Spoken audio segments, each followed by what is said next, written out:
Kjo javë, përsëri, Shqipëria ishte në krye të lajmeve në Europë dhe në botë. Kryengritja e fuqishme paqësore, rinore, qytetare, që kaloi 41 ditë me pjesëmarrjen më të madhe që nga vitet 90 historinë e vendit ka fituar mbështetje dhe simpati të madhe ndërkombëtare.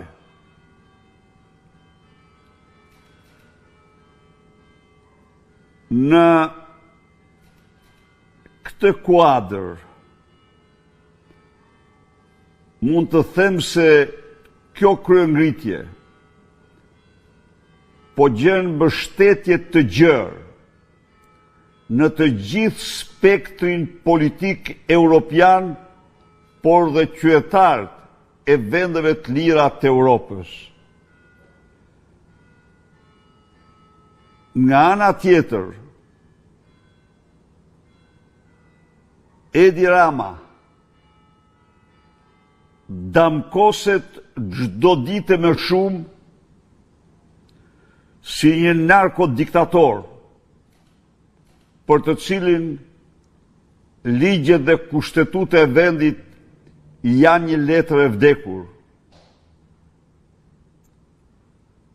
Libri i Kuqi Edi Ramës është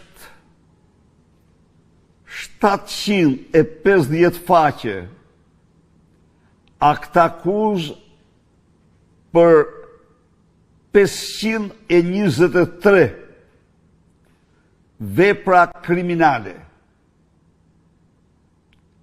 Është de facto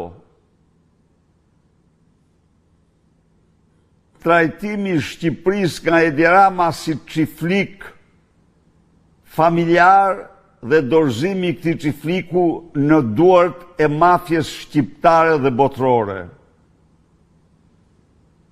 Kur ndonjëherë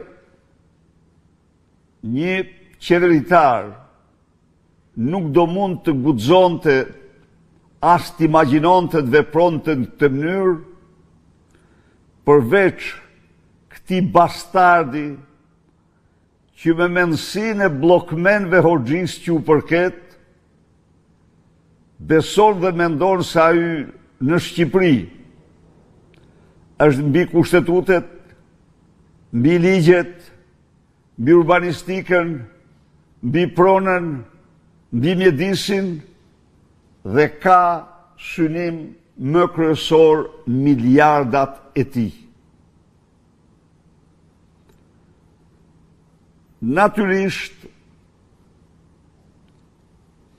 ky është një aktakuzë që atë do ta ndjek gjithë jetën dhe përfaqësuesit e protestës e kanë dorëzuar në prokurori akuzën e tyre, grupi parlamentar i Partisë Demokratike do ta dorëzojë së shpejti, por në prokurori një akt akuzë mbi të gjitha veprat penale të kësaj dosje.